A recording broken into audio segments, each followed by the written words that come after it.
Hello, what's up YouTube? Ron is with another tutorial, and in this tutorial I'll show you how you can easily steal color grading from a given image and you apply that color grading to a way different image using gradient maps in Photoshop.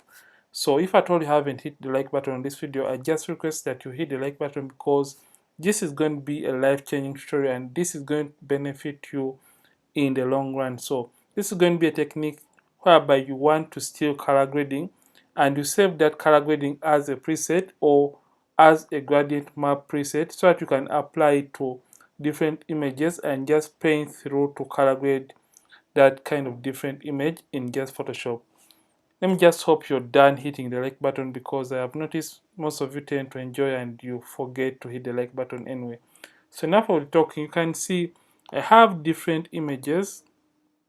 This is going to be the image you want to steal from the color grading, and this is the image you want to color grade. So this is the before for the image, you can see, and this is the after, before, after.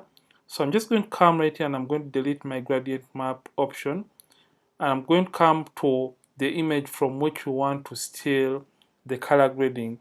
So I'm just going to come and delete this too.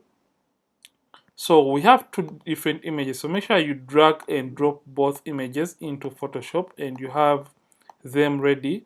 So this is the image you want to steal the color grading from, and this is going to be where we want to color grade or apply those colors. We're going to come right here to our image, so this is going to be more of our reference image, and we come all the way down to gradient map. So when you come to gradient map, you shouldn't mind about the colors that appear with your gradient map or how your image turns out to be.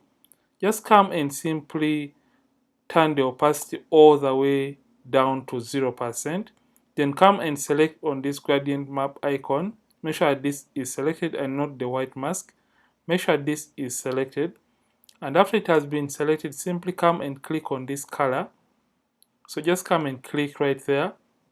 So right now what we want to do, we just want to select the target colors from our reference image. So right now in the gradient, or normally the gradient map usually has the shadows on the left hand side and the brightest part on the right hand side. So this looks a little bit inverted, but don't mind about that because we're just going to be mapping or selecting the colors we want to achieve from the skin tone. Remember, we only want to pick out the colors that are embedded within the skin tones of this reference image. So what you're going to do, you're just going to come right here and click on this first color, and when you click on it you can see we have the option which says color right here. So just come and click on this option. Make sure your sample size is 3 by 3 or 5 by 5 in order to be precise. And after doing that, by the way, I'm using Photoshop 2020. After selecting the sample size 3 by 3 average, you have to come and zoom in by using Ctrl Command Plus and look for the darkest part of the skin tone. So for this case, I'm going to be using this area right below the model's lip as my darkest part of or reference. So I'm just going to click right there and I'm going to come and click OK. So the next thing I want to do, I want to select the midtones, or in order to select the midtones, so for midtones, I just want to get that kind of middle color, which is not the darkest and which is not the brightest part of the skin tone. I'm just going to come right here and I'm going to click in the middle right there to make another point right in the middle. I'm going to come right here and I'm going to click on the color which is not the highlight and which is not the shadow. Just come and click right here. So for this case, this acts as my midtone right there, and you can see it has made or sampled that color. And for the brightest part, I'm just going to single click on that pointer and come right here and click on color and look for the brightest part of the image, which is, or the brightest part of the skin tone, which is this highlight right there. I'm just going to come and hit OK. So right now I'm done mapping or copying the colors that are within the skin tone. You can see that we have all those colors. You can go ahead and make different points if at all you want to be really precise. So right now I'm done creating this kind of gradient. So I feel like I want to save my gradient, and in order to save this gradient, I'm just going to come right here and I'm going to save my gradient. So in order to save it, I'm just going to come and click on new right here, and it is going to save my gradient. You can see it has already been saved in my gradient map presets. And in order to save it as a preset for future color grading, just come and I feel like I want to export this as a preset so that I can always have a backup whenever I tend to lose my presets in Photoshop. So make sure I select this right here. Make sure this is selected, and I'm going to click on export, and I'm going to name this to, I'm just going to name it steel color, or I'm just going to name it steel skin tone, just like that, as a preset or as a gradient map, and choose a location which is my desktop. I'm just going to click on save. And after doing that, I'm just going to come and click OK right there. And you can see it has created for us that nice and beautiful gradient for this image. And I'm just going to close that. So after I've created that kind of gradient, I'm just going to come to the image to which we want to color grade or copy these colors, and we paste them onto this image. And that is very simple.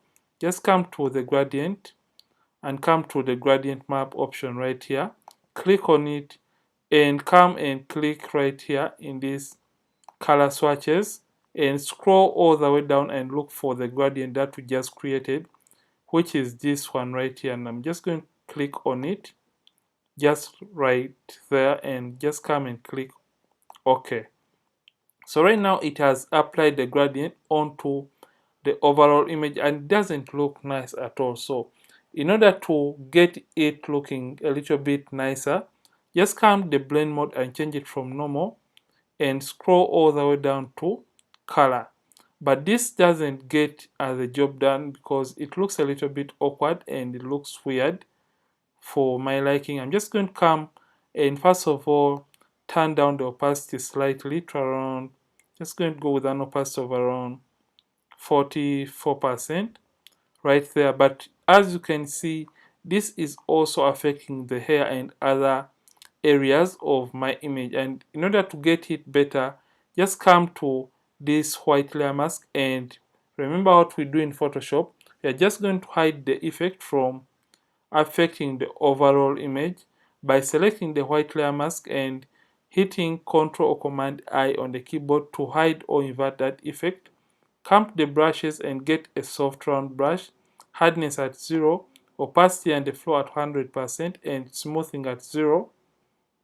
And make sure white is on the foreground. Remember, in Photoshop, white is going to be revealing the effect, and black hides. That's why you can't see, or that's why you can no longer see the color grading effect within the image, because it is hidden behind the black mask. And in order to reveal it, just come and select white, or if at all you have different colors right here, click on these tiny boxes or color swatches, click on them, and you'll have black and white. And in order to get white on top, simply use X on the keyboard, or you can simply click right here on this double pointed arrow, and you can switch between black and white. So remember, we just want white on top, meaning our brush is going to be white in color. And you're going to increase on the size by using the open and close brackets on the keyboard, and simply start painting in the areas we just want to color grade, which is the skin tone. So I'm just going to be painting on the skin of the model. So don't mind if at all you paint on the lips or other areas you don't want to color grade. Don't mind about that, because we're going to be correcting that later on. So just come and paint through the areas you just want to color grade in this image, just like that. So reduce on the size, and remember we also want to color grade the hands. We don't want to miss out any part of the skin of the model. So just come and paint through, just like that, and make sure that every part of the skin has been covered for this case. So just come and do this and paint through just like that. So make sure that you cover every part of the skin and make sure that it has been thoroughly painted. And I think this looks fine and looks okay. But remember, we have just painted other areas that we don't want color grade. And in order to eliminate the color grading from those areas, just come and switch the brush from white to black and have black on top, and just come and eliminate the color grading from, for example, the lips of a model, if at all it was affecting the lipstick and some original parts of the makeup. So just come and eliminate it, and you can come and eliminate it too from the eyebrows of the model, just like that. So I'm using a black brush to eliminate the color grading from the areas from which I had painted the color grading. So you can come and adjust the opacity depending on how intense you want the color grading to be. So for this case, I feel like this is close to what we have. So I'm just going to leave everything to almost the maximum. So you can see this is the reference image and this is the image you have pasted the color grading onto. So you can see that these almost look identical. And so remember, this is an indoor shoot, so the lighting may slightly differ, but you have to adjust the opacity depending on what you really want as the person doing the retouching. So basically, this is how to copy and paste color grading using gradient maps in Photoshop. And if at all you have loved this, don't forget to like this video and don't forget to subscribe to this channel if at all you have been watching from this channel for the very first time. Ronix from Ronix Photography. Thank you for watching and see you in yet more amazing tutorials, and don't forget to keep practicing and keep creating.